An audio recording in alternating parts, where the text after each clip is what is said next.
All right. Outstanding, because I'd like to talk to this prosecutor who I suspect is a criminal at this time, and I would like to. First off, I'm going to caution you, Mr. Lanto. I'm going to caution you, and I'm going to caution you once. People versus Lanto. Your Honor, James Kazicki, I'm asking the court right now if I could withdraw on this matter. I don't think I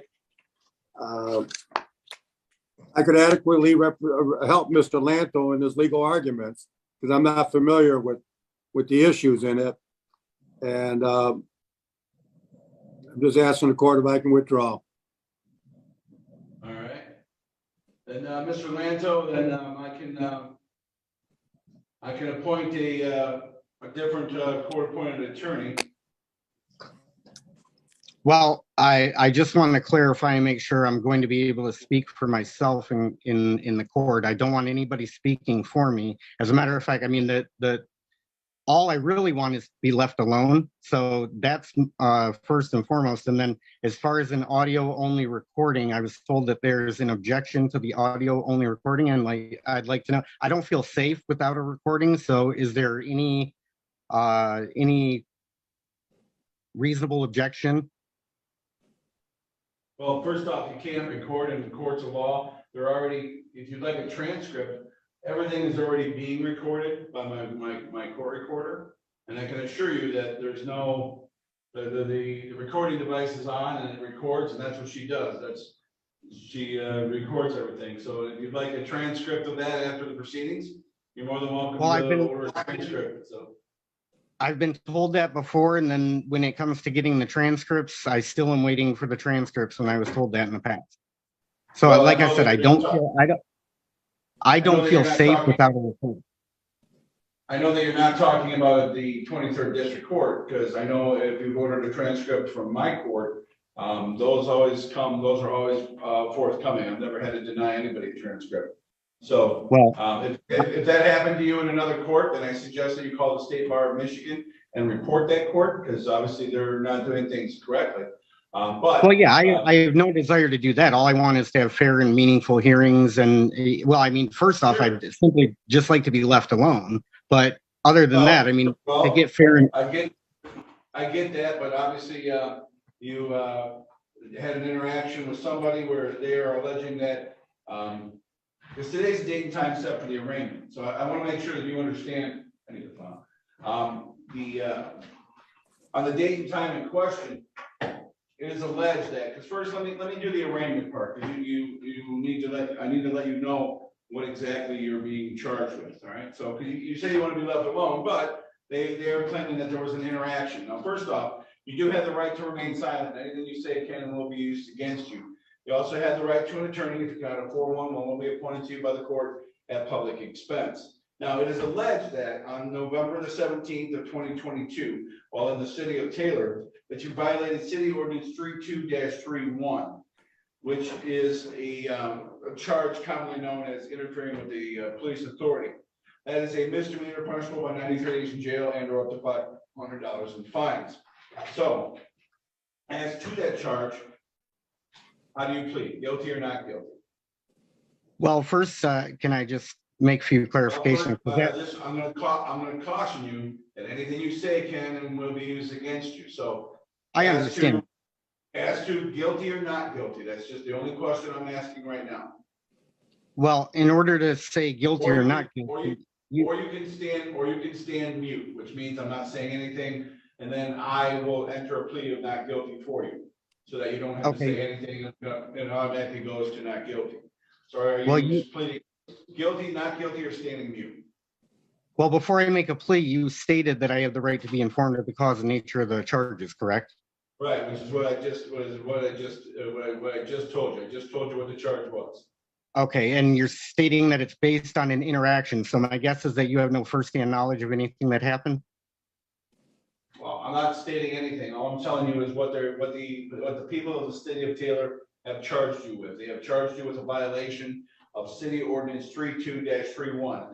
That ordinance is commonly known as, by name, as interfering with police authority. I'm not putting any allegations. I'm not stating any facts. I'm merely stating what has happened to get this case into my courtroom. That's it. What? You sound awfully fair to this point, and I certainly appreciate that. Because, yeah, and just to be specific, it's not the people of the city of Taylor, it's David Jones, and then I don't know the name of the prosecutor, and I just want to make sure that the prosecutor is aware of, Section 241, Section 242, Title 18, deprivation of rights under color of law. I want to know if they're aware of that. Well, first off, that's a separate, what you're talking about is civil type cases. Well, it's also criminal. So what I'm saying is, in this matter, the matter that is before me, okay, is a misdemeanor matter where it is alleged that you violated an ordinance of the city of Taylor. The people of the city of Taylor, through their attorney, have acted to bring a case against you. So the only thing I can do right now is ask you, are you pleading guilty, not guilty, or standing mute? Can I have the name of that prosecutor that's bringing the charges? Because I've had in another case where a prosecutor stated at 3 proceedings away from the arraignment, she stated that after reviewing the video. So, sir, I'm going to take your response as being non-responsive, which is well, I has object to nothing to do with being guilty or not guilty. So I'm going to enter a plea of not guilty for you. I object to that. I object to that. Okay, then are you guilty or not guilty? Or standing mute? Those are the 3 things we got going on right now. Well, I first have to clarify. You did say that I was presuming to clarify anything, sir. I'm being very fair with you, and right now you're basically splitting legal hairs. Right now, the only thing that I have jurisdiction over is doing arraignment. Nothing more can happen in this case until the arraignment happens. And the arraignment is whether or not you plead guilty or not guilty. And if you're unresponsive to that question, then I'm going to enter a plea of not guilty for you so that I can protect your constitutional rights, because a lot of people don't know that they should. So that's why I enter a plea of not guilty for people who don't really know how to answer the question. So that way they're not getting, no one's going to be bamboozled or said that, well, you said guilty and you didn't know what was going on. I don't want that to happen. I say that you're either going to plead guilty, not guilty. If someone is unresponsive to that question, then I automatically just enter a plea of not guilty for them so that they can preserve all of their rights to a trial and everything else without having been forced to be pleading guilty. So by you saying everything else, that's all well and good, but it's not the time and place for it. See, that's the problem is there's a time and place for everything in the matter of procedures of courts. And when you just start trying to jump the gun and go right from 0 to 60, that's not how it works. There's a stepping process, and everything has to go in that process. And the process today is an arraignment. It's just an arraignment where I'm telling the individual who is alleged to be a defendant what the allegations are. And the allegation is that you violated a city ordinance, and that city ordinance is basically one commonly known as interfering with the police authority. So that's it, and letting you know what the charge is. And letting you know what the penalty for it is. And I've already stated. So again, I'm going to ask you, guilty or not guilty? Well, I certainly appreciate the explanation. It seemed like you were getting a little angry. I don't know. I mean, I'm not getting angry, sir. But I'm literally stating that nobody's trying to bamboozle you or anything like that. I don't know what happened in some other court, and everything that you want to do, you can still do. I just need to know if you're pleading guilty or not guilty. And if you're not answering that question, then I'll enter a plea of not guilty for you so that it preserves all of your constitutional rights and the case still moves forward. Right. You said we're interested in preserving my constitutional rights, correct? That is correct. That is correct. And then one of those what I'm saying is everything that you're saying can be used against you. If you think that you have a motion to dismiss, that's something that you can do, but that's when the case is already going to the next stage, which is well, like I said, of not guilty for you. Well, like I said, I would just prefer to be left alone and not have to come back at all. And then if we're not going to do that, then I definitely like to have fair and meaningful hearings. And my concern is we've got a police officer and we've got a prosecutor, both are state actors, and they're trying to bring charges against me. And I just want to know, because you are a judge and you are another state actor, am I going to get a fair and meaningful hearing here? And I'm telling you that I keep right here. Hang on 1 second. Right, and copy of my Sir, please, I have not cut you off at any point. Please don't cut me off. This is a copy of my oath of office. And why do I keep it here? Because it constantly reminds me that what am I going to do? I do solemnly swear that I will support the Constitution of the United States and the Constitution of this state, and that I will faithfully discharge the duties of the office. So I take that very seriously. My son serves in the Marines. He takes his duty to uphold the Constitution seriously. So if you are implying that I am not going to uphold the Constitution, or that I am going to take an oath and not be true to my oath, then I take offense to. And so if you sense any sort of anger, there's no anger.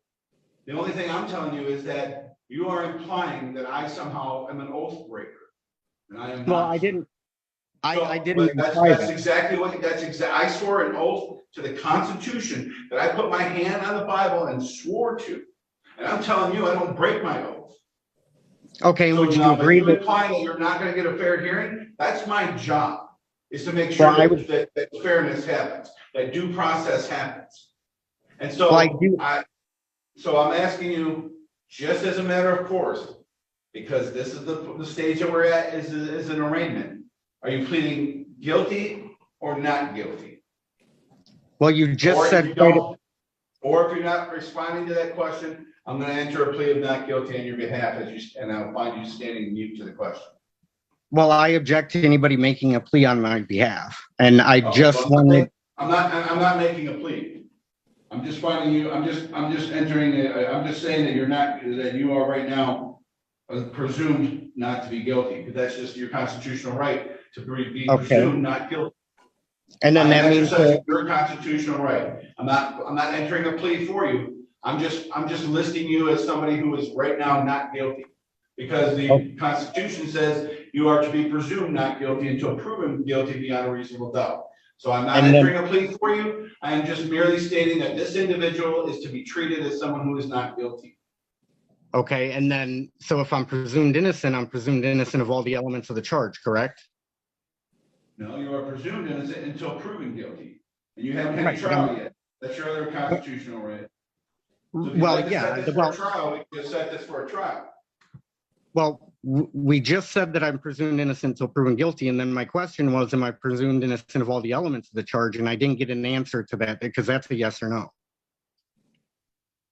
Well, first off, I don't need to answer questions, and nor am I going to give legal advice, because that would be more legal advice that you would talk about with your attorney. And when I'm wearing the robes, I can't give legal advice to either side. I'm more like a referee. I can throw a penalty flag, I can call a whistle for a violation of a rule that I see one side doing or the other side doing, but I can't coach either team. Well, I certainly appreciate you being fair. Yeah, because the answer to your question is I can't answer your question, because that would then be giving you legal advice, and I'm not allowed to give either side legal advice. Okay, because in this particular case, there are crimes that occurred, but the crimes that occurred were the people that put their hands on somebody that had no desire to be having somebody put their hands on them, and then binding them, and then placing them in the back of a gang mobile, and then taking them to a cage. That's the victim in this case. And the victim, if the victim is going to be the city of Taylor, and it's going to be presided over by a judge that is paid by the city of Taylor, with a police officer that's bringing the charges with the help of an attorney, and then they don't know what 241 or Section 241 Title 18 conspiracy to violate my rights, then I have serious concerns for the fairness and the meaningfulness of these proceedings. And I think that's very reasonable. I am a judge of the 23rd District Court of the state of Michigan. It's located in the city of Taylor, but I am not. I don't work for the city of Taylor. But do you see my concern for my safety? I absolutely. Except for the fact is, I'm presiding over the whole case, and I'm going to make sure everybody has due process. Everybody has the same fairness to bring their case, and to make sure that they can cross-examine witnesses and make sure everything is reported by my recorder, who also has sworn an oath, and I find her to have never have broken her oath either. And so I'm just telling you, I'm going to be doing my job, and my job is to defend the Constitution, and I will be doing so. So as of today, it was set for arraignment. I have entered a not guilty as to the charges against you, And right now I can do one of two things. One, I can set this up for a pretrial. The pretrial is something that I always afford the parties where they can talk to one another.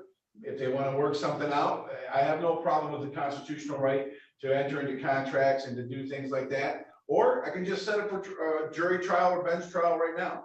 If you want to forego any of that and say, look, I really have nothing to discuss with them, I'll just like to go to trial. So would you like to meet with the prosecutor? Well, in which case I will set this up for a settlement conference date where the two of you can discuss the matter. Or I can just set this for a jury trial or bench trial right now. Well, I mean, I do have a couple objections to that because I'm being labeled and called the defendant here. And what I'd like to be called is the victim. And what I'd like to do is if this is a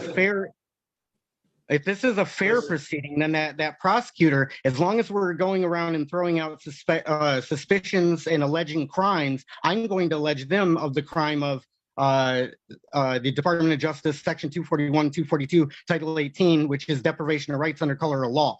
And I take serious issue with people acting like criminals. Okay, so what I'm saying is this. One, I don't have jurisdiction to take your case. Two, you're citing to federal law. Three, you would have to file that in the federal court. And and all of those things are available to you. You have the right to do so and have the proper court determine that.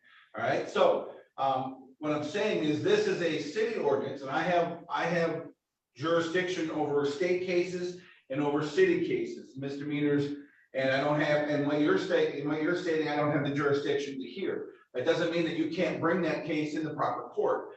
All I'm saying is from now on, I'm just going to refer to you as Mr. Lanto. If you prefer not to be referred to as the defendant, then I'll refer to you as Mr. Lanto. The prosecutor is Mr. Dave Greco, and I'll refer to him as Mr. Greco. And that way, everyone will just refer to one another in their generally names. But what I'm asking you right now is, would you like me to set this for a settlement conference at a later date, or would you like to set this for a bench or jury trial? Well, I'm willing to forego any intention of criminal charges against the prosecutor if they're willing to just dismiss this now and leave me alone. So here's the thing: is I'm going to give everybody the opportunity to look at the case and think about it, and not have to. I made sure that you didn't have to take a guilty plea right off the cuff without having to think about it. So I'll set this for a settlement conference. And everyone can come back at that settlement conference. And if there's if there's a resolution, then there's a resolution. If there's not a resolution, then I'll ask if you want a bench trial or jury trial, because that's your constitutional right, and I just need to know which one you're choosing. So, all right.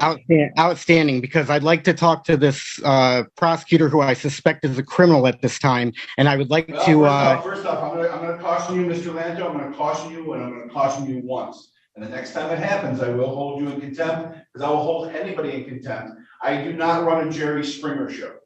I do not run a Jerry Springer show where the litigants are going to use words and things and call each other names. If you're going to I'm not referring to you as a defendant. I rightfully could. Anybody who has charges brought against them is for a moment known as a defendant. If you look in the dictionary and look up defendant, that's what it says. But you prefer not to be called a defendant, and I acknowledge that, and I'm going to call you Mr. Lanto. You are not. Oh, sure. Thank you. You are not, and I repeat, not until you prove otherwise in a court of law beyond a reasonable doubt. You are not to call any other litigant a criminal. Sure. I've been alleged to be a criminal. I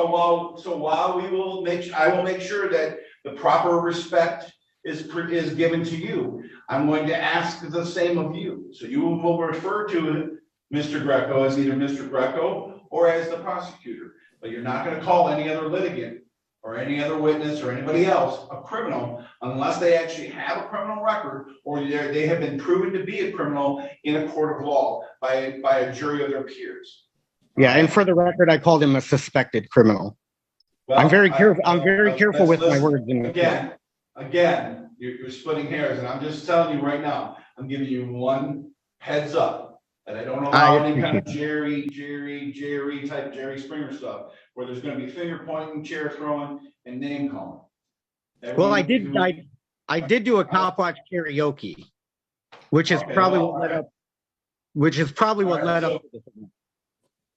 All right, so I'm gonna set this for a settlement conference. All of your contact information is correct, so I can make sure that due process is afforded under the Constitution. And I'm mailing, notices out to the proper, spot, and that's the Cloverdale address.